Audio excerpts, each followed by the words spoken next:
The third subtype of anemia is normocytic anemia.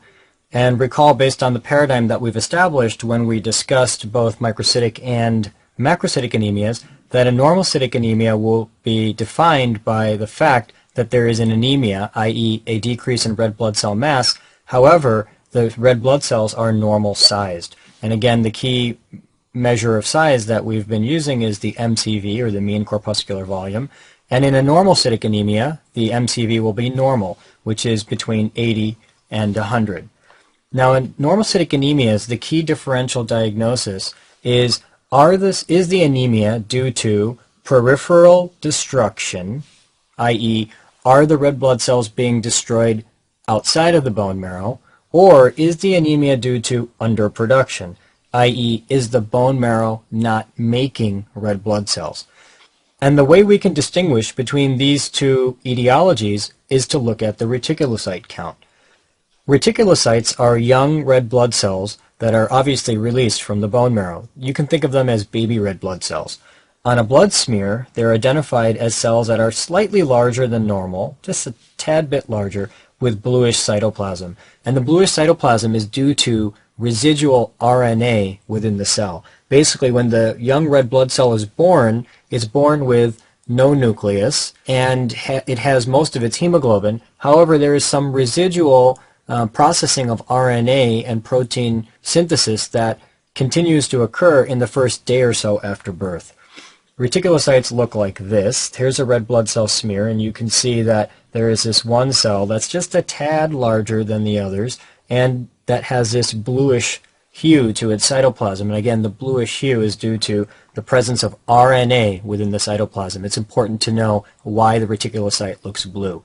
Now, normally, the reticulocyte count in the peripheral blood smear is about 1 to 2%.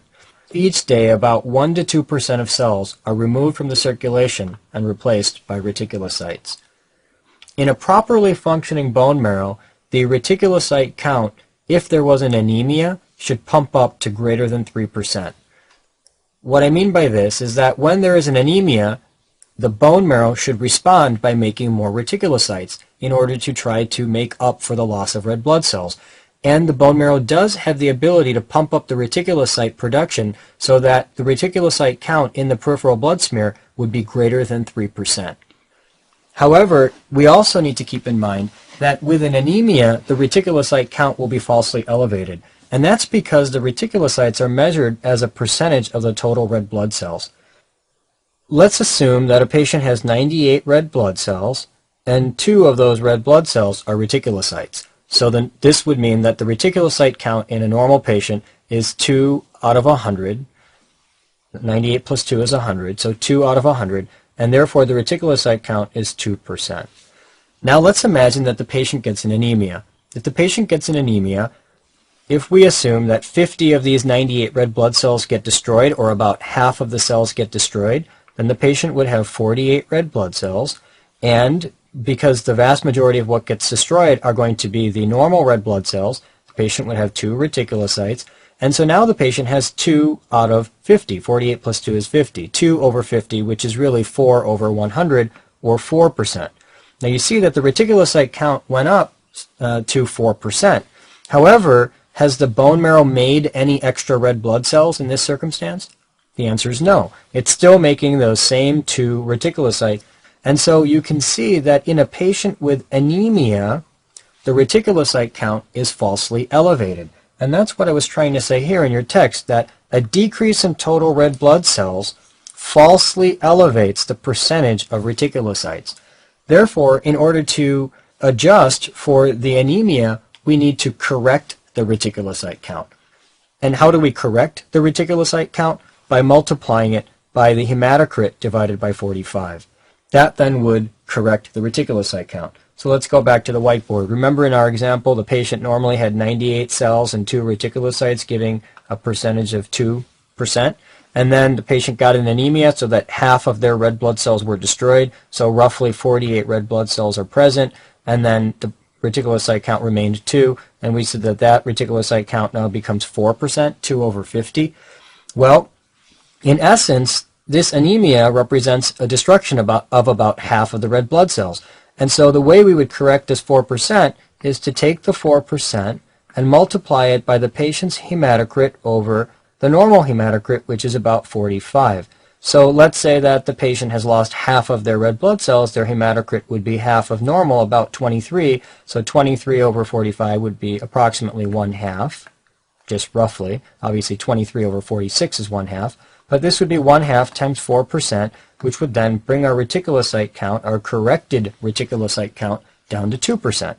And so by looking at the corrected reticulocyte count, we realize that the bone marrow really is not responding well in this particular example to the stress of the anemia, and therefore we would say that there is a problem with bone marrow function. Now again, this is a very important discussion because when we have a normocytic anemia, we have to start by asking ourselves a very simple question. Are the cells being destroyed outside of the bone marrow, or are the cells not being produced by the bone marrow? And if the corrected reticulocyte count is greater than 3%, we know that the bone marrow is producing red blood cells fine. But if the corrected reticulocyte count is less than 3%, then we know that there could be a problem with the bone marrow. So correcting the reticulocyte count is a relatively high-yield concept. When we think about destruction of red blood cells in the periphery, i.e. the bone marrow is making red blood cells fine, but the cells are being destroyed in the periphery, that's called hemolysis. And hemolysis can be divided into extravascular and intravascular hemolysis. In extravascular hemolysis, the red blood cells are destroyed by the reticuloendothelial system, the macrophages of the spleen, the liver, and the lymph nodes, and this occurs outside of the blood vessel. In intravascular hemolysis, the red blood cells are destroyed within the blood vessel. Now in both cases, we're going to get an anemia because we're destroying red blood cells, but there will be a good bone marrow response. That is, the bone marrow will be producing greater than 3% reticulocytes if we look at the corrected reticulocyte count. It's important to be aware of the basic principles that underlie each of the types of hemolysis so that we can understand the clinical findings that will be seen if there is extravascular or intravascular hemolysis. So let's start with extravascular hemolysis.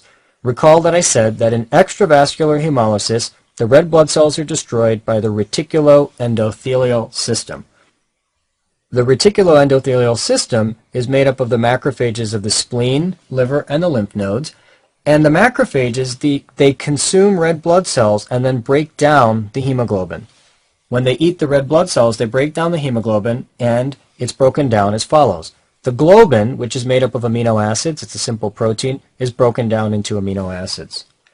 The heme, which is composed of iron and protoporphyrin, is broken down into iron and protoporphyrin. The iron is recycled by the body, and the protoporphyrin is subsequently broken down into unconjugated bilirubin.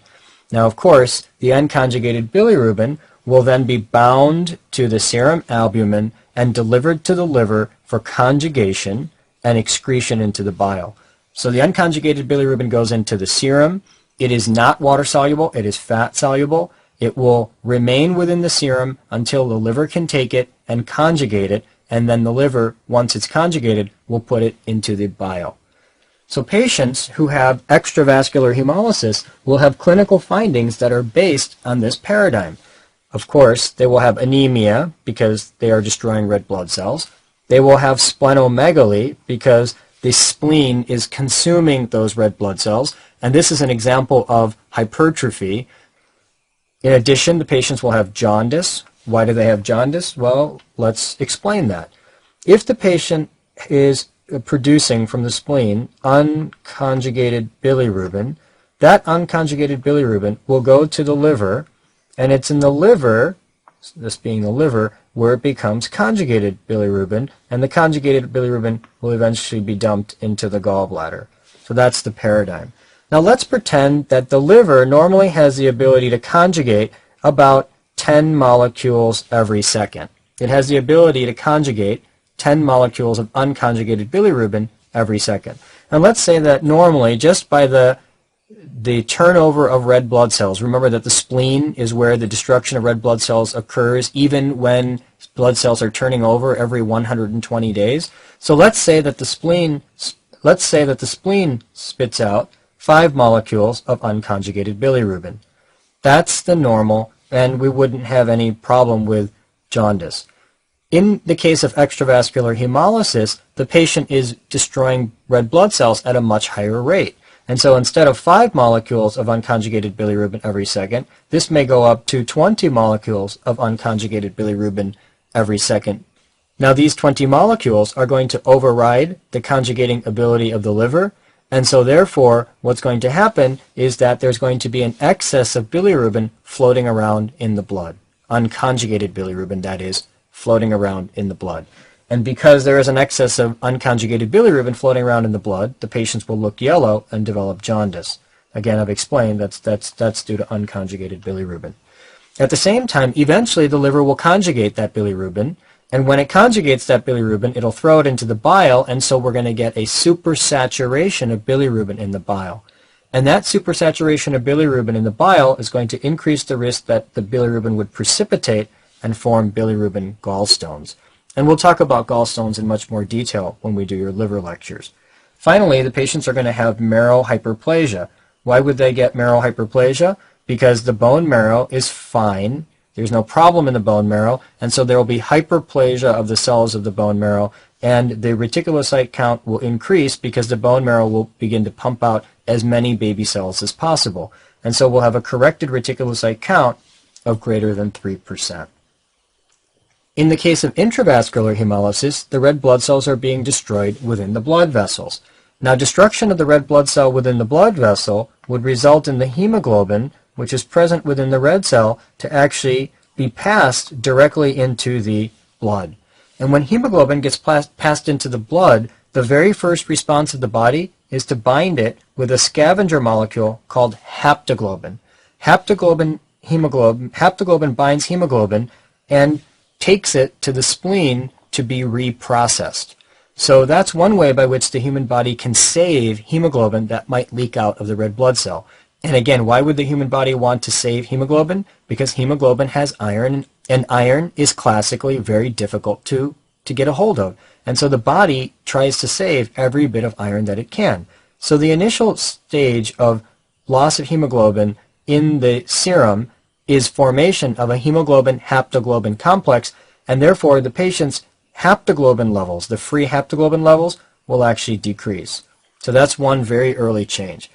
Now the haptoglobin is minimal within the serum, and it really doesn't do much to save hemoglobin except in very small amounts. Eventually, the next step will be that hemoglobin will build up in the blood, creating a hemoglobinemia, and that hemoglobin will leak out into the urine because it's water-soluble, creating a hemoglobinuria. And that allows us to understand the clinical and laboratory findings. So these patients will have hemoglobinemia because hemoglobin will leak out into the blood. They'll have hemoglobinuria because hemoglobin from the blood will leak out into the urine, and they'll get hemocistinuria. What's hemocistinuria? Well, as the hemoglobin is going through the tubules, let's draw a tubule here. This is the epithelial cell of the tubule. So as, this would be the basement membrane and this would be the lumen, as hemoglobin is going through this tubule, some of the hemoglobin will be taken up by the renal tubular cells. And as the hemoglobin is taken up by the renal tubular cells, it'll be destroyed and the iron will be bound, and it'll pile up and bind as hemosiderin. Now as it piles up and binds as hemosiderin, it'll be in the cell, but eventually these cells, because they're turning over, will actually slough off days after the hemolysis, and so days later, within the urine, patients may have hemocistinuria, and that's actually a high-yield principle. So initially, during the period of hemolysis, they get hemoglobinemia and hemoglobinuria, and then it may be that several days later, the patient will actually have hemocistinuria as these tubular cells are being turned over and they fall off and then go into the urine and are loaded with the iron from the fact that they consumed hemoglobin. Finally, there will be a decreased serum haptoglobin, and that was the very initial change that occurred with intravascular hemolysis. Again, haptoglobin doesn't really save much of the hemoglobin, but it is an important measure because it tells us that there is some degree of intravascular hemolysis going on. We need to have an understanding of the reticulocyte count, intravascular hemolysis, and extravascular hemolysis in order to then subsequently understand the anemias that we want to discuss in the subsequent sections. So we'll stop here and then continue with discussions of extravascular, intravascular hemolysis, and underproduction anemias in subsequent sections.